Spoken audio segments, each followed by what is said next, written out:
नमस्कार विद्यार्थियों, आज समष्टि अर्थशास्त्र के अंतर्गत जिस विषय का चयन हम कर रहे हैं पाठ्यक्रम के अंतर्गत, वो है आपका मुद्रा के कार्य।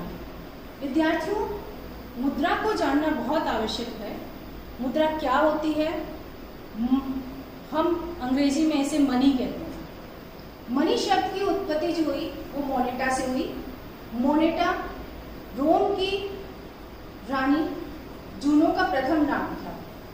क्योंकि उसे स्वर्गीय आनंद का प्रतीक माना जाता था, इसलिए हम यह मान के चलते हैं कि जिसके पास मुद्रा है वह स्वर्गीय आनंद को प्राप्त कर रहा है। इन अर्थों में मुद्रा को जानना बहुत आवश्यक हो जाता है।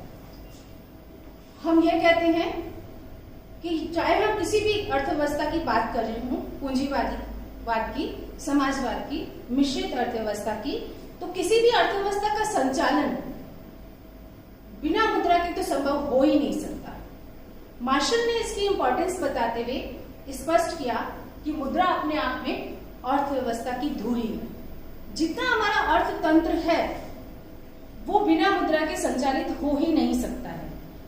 इस दृष्टिकोण से यदि मैं यह कहूं कि मुद्रा आर्थिक क्रियाओं की प्रेरक है और आर्थिक क्रियाएं मुद्रा के बिना संभव नहीं हो सकती।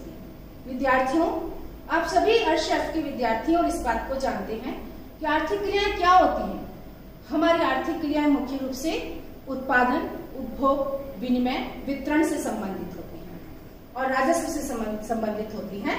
और यदि हम कोई भी आर्थिक क्रिया लेते हैं तो आप इस बात से अच्छी तरह परिचित हैं, ना तो हम उत्पादन मुद्रा के बिना कर सकते हैं, ना उपभोग कर सकते हैं, ना वितरण कर सकते हैं, ना हम राजस्व की क्रियाएं संपादित कर सकते हैं। तो आप ये देखते हैं, ना विनिमय कर सकते हैं। तो हम ये कहते हैं कि जितनी आर्थिक क्रियाएं हैं वो सभी किस पर आधारित हैं? मुद्रा पर।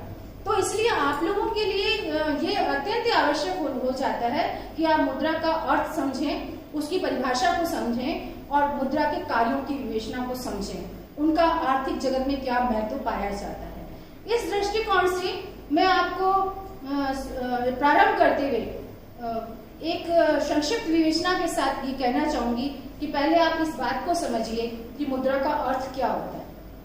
यदि किसी भी अर्थव्यवस्था में हम मुद्रा के अर्थ की बात करते हैं तो हम ये कहते हैं मुद्रा क्या होती है? वो एक अर्थव्यवस्था के अंतर्गत जो विद्यमान करेंसी होती है, जिनकी सहायता से अर्थव्यवस्था में हम क्रय और विक्रय करते हैं।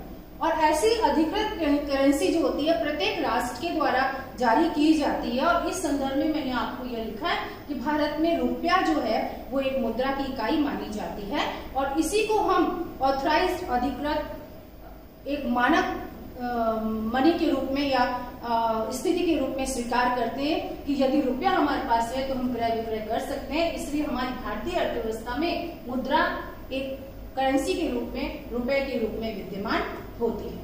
यहाँ मैं आपको यह और प्रकाश डालना चाहूंगी कि ऐसी क्या आवश्यकता हो गई कि हमें मुद्रा की आवश्यकता अर्थव्यवस्था में पड़ी।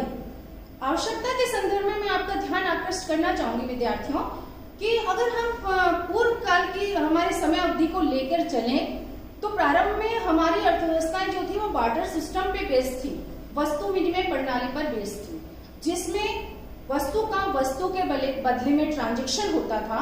परिणाम स्वरूप बहुत सारी समस्याओं को सामना हमें करना पड़ता था।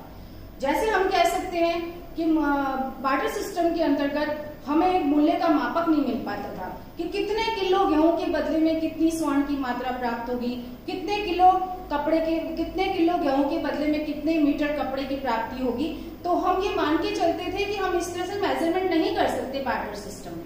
इसी तरह से बार्टर सिस्टम में हमारी प्रॉब्लम क्या आती थी कि हम सर्वग्राह्यता के गुण से वंचित थे।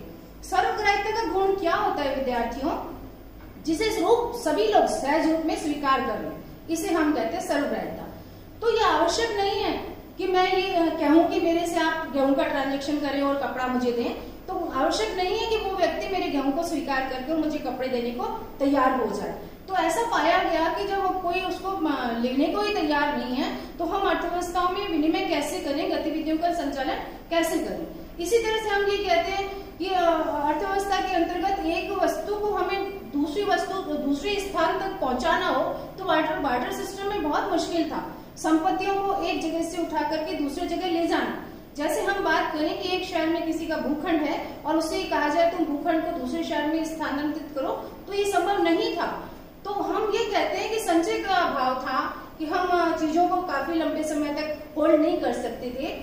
इसी तरह से मुद्रा के अभाव में दोहरे संयोग के अभाव पाए जाते थे। तो ये बहुत सारी इस बार्टर सिस्टम की कमियां हमारी अर्थव्यवस्था में पाई गई थी। तब ये महसूस किया गया कि अर्थव्यवस्था में कोई ऐसी चीज होनी चाहिए जिसमें सर्वग्राह्यता हो, वहनीयता का गुण हो, संचय की स्थिति पाई जाए और मूल्य के मापक हो, विनिमय के माध्यम बन जाए और आसानी से वस्तु विनिमय की जो प्रणाली की समस्याएं थी उसको दूर किया जा सके। और इन अर्थों में जिस चीज का प्रादुर्भाव अर्थव्यवस्था में किया गया वो कहलाती है आपकी मुद्रा। विद्यार्थियों अब अच्छी तरह समझ गए कि मुद्रा वो क्या है। मुद्रा वह चीज है जिसके मार्फत हम क्रय और विक्रय की प्रणाली को जारी कर सकते हैं। उसमें सर्वग्राह्यता का गुण पाया जाता है, उसमें संचय का गुण पाया जाता है, उसमें वहनीयता पाई जाती है, उसमें मूल्य मापक का गुण पाया जाता है। तो जब ये सभी गुण जिसमें पाए जाते हैं वो वास्तव में क्या है, एक करेंसी अथवा मुद्रा। इसलिए आवश्यक हो जाता है विद्यार्थियों कि इतनी महत्वपूर्ण चीज को हम जो है इसमें लेकर के चले और मुद्रा के अर्थ को हम स्पष्ट करें। मुद्रा की सामान्यतः हम जब बात करते हैं तो उसको हमें परिभाषित करना पड़ता है और परिभाषित करने के लिए हम ये कहते हैं कि अर्थशास्त्रियों ने अलग अलग अपने कंसेप्ट देने का प्रयास किया अर्थव्यवस्था के अंतर्गत। कुछ ने कार्यों के आधार पर उसकी विवेचना की, कुछ ने वैध मुद्रा के आधार पर विवेचना की, कुछ ने उसको सामान्य स्वीकृति के आधार पर विवेचना की, कुछ ने उसको एक्सपांड करते हुए साख मुद्रा को सम्मिलित करते हुए विवेचना की। और इस प्रकार हम कहते हैं कि अलग अलग दृष्टिकोणों से मुद्रा को परिभाषित करने का प्रयास किया गया। तो मैं आपको दो परिभाषाओं को मैं दो कैटेगरीज में बांटती हूँ। एक आपकी कहलाती है मुद्रा की परंपरागत परिभाषाएं जो अर्थशास्त्रियों द्वारा दी गई और दूसरा मैं कहलाती हूँ आधुनिक परिभाषाएं। सबसे पहले मैं आपका ध्यान आकृष्ट करूंगी मुद्रा के परंपरागत दृष्टिकोण में, जिसमें उन्होंने मुद्रा की परिभाषा मुद्रा के किए गए कार्यों के आधार पर वर्णित की है। इसमें सबसे उत्तम परिभाषा जो पहले मानी जाती है वो अर्थशास्त्री क्राउथर की परिभाषा मानी जाती है। विद्यार्थियों, अर्थशास्त्री क्राउथर क्या कहते हैं? मुद्रा वह चीज है जो विनिमय के माध्यम के रूप में सामान्यतः स्वीकार की जाती है, अर्थात सभी लोग उसको एक्सचेंज के लिए काम में लेते हैं। किसी भी तरह का विनिमय करना है, चाहे वस्तु खरीदनी है, सेवा खरीदनी है, क्राउथर कहते हैं जो भी चीज वस्तुओं सेवाओं के क्रय विक्रय को संभव बना देती है वही अर्थव्यवस्था में मुद्रा कहलाती है। और साथ में मुद्रा मेजरमेंट का माप भी होना चाहिए, मेजरमेंट का एक वो स्थिति भी होनी चाहिए, यानी वो दामों को मेजर कर सके और इसी तरह से मुद्रा का संग्रह भी किया जा सके। तो क्राउथर जो कहना चाहते हैं वो ये कहते हैं कि मुद्रा के कार्य क्या है? विनिमय का मापक होनी चाहिए, मूल्य का मापक होनी चाहिए, संचय का आधार होनी चाहिए, सर्वग्राह्यता का गुण उसमें पाया जाना चाहिए, वही करेंसी जो होती है अच्छी मानी जाती है। तो उन्होंने क्राउथर ने किसके आधार पर परिभाषित किया विद्यार्थियों? मुद्रा के कार्यों के आधार पर। और इस तरह से उन्होंने अपनी परिभाषा मुद्रा के संदर्भ में व्यक्त की। दूसरी परिभाषा मुद्रा के संदर्भ में जो हम देखते हैं वो है हार्टली विदर्स तथा वॉकर की परिभाषा। वॉकर और हार्टली विदर्स ने क्या कहा? मुद्रा वह है जो मुद्रा का कार्य करे। बहुत सिंपल, एक ही शब्द में उन्होंने समेट दिया कि किस चीज को मुद्रा कहेंगे? मुद्रा वह है जो मुद्रा का कार्य करे, अर्थात जितने ट्रांजैक्शंस हम अर्थव्यवस्था में कर सकते हैं यदि वो करने में मुद्रा जो भी इकाई सफल हो जाती है वो अपने आप में क्या कहलाती है? मुद्रा। चाहे हम विनिमय करें, चाहे हम उत्पादन करें, चाहे उपभोग करें, जो भी कार्य हम करना, एक्सचेंज करें, जो भी हम कार्य करना चाहते हैं यदि वो उसके द्वारा संभव हो जाता है वही मुद्रा कहलाती है।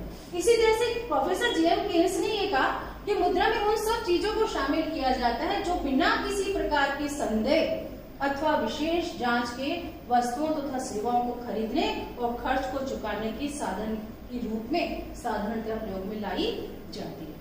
विद्यार्थियों, बहुत इंपॉर्टेंट परिभाषा है हमारे समष्टि अर्थशास्त्र के अंतर्गत प्रोफेसर केन्स के द्वारा।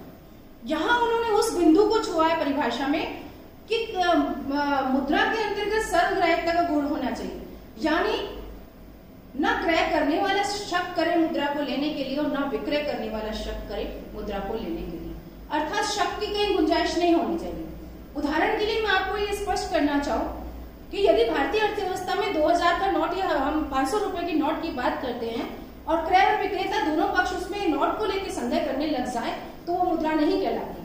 मुद्रा में ये गुण जरूर होना चाहिए कि व्यक्ति या जो दो पक्ष हैं वो बिना किसी संदेह की इन चीजों को ले ले और उनके द्वारा जो है ट्रांजैक्शन किया जाना चाहिए। इन अर्थों में केस ने मुद्रा के सर्वग्राह्यता के गुण पर ध्यान देते हुए परिभाषित करने का प्रयास किया। विद्यार्थियों, ये तीनों ही परिभाषाएं जो है परंपरागत परिभाषाएं जिन्हें हम कार्य के आधार पर स्पष्ट करते हैं, परंतु हम ये देखते हैं कि इस तीन परिभाषाओं के अंतर्गत जो महत्वपूर्ण स्थिति है वो ये है कि नोट और सिक्कों को ही हम लेके चल रहे हैं, बैंक की मांग जमा समय जमाओं को हम इसमें सम्मिलित नहीं कर रहे हैं। और जब सम्मिलित नहीं कर रहे हैं तो ऐसी स्थिति में हम ये मान के चलते हैं कि हमें परिभाषाओं को संशोधित करके और अधिक विस्तृत रूप में समझना आवश्यक है। तो मैं विद्यार्थियों आपका ध्यान आकृष्ट करना चाहूंगी आधुनिक परिभाषाओं को, जिसमें इस कमी को पूरा करने का प्रयास किया।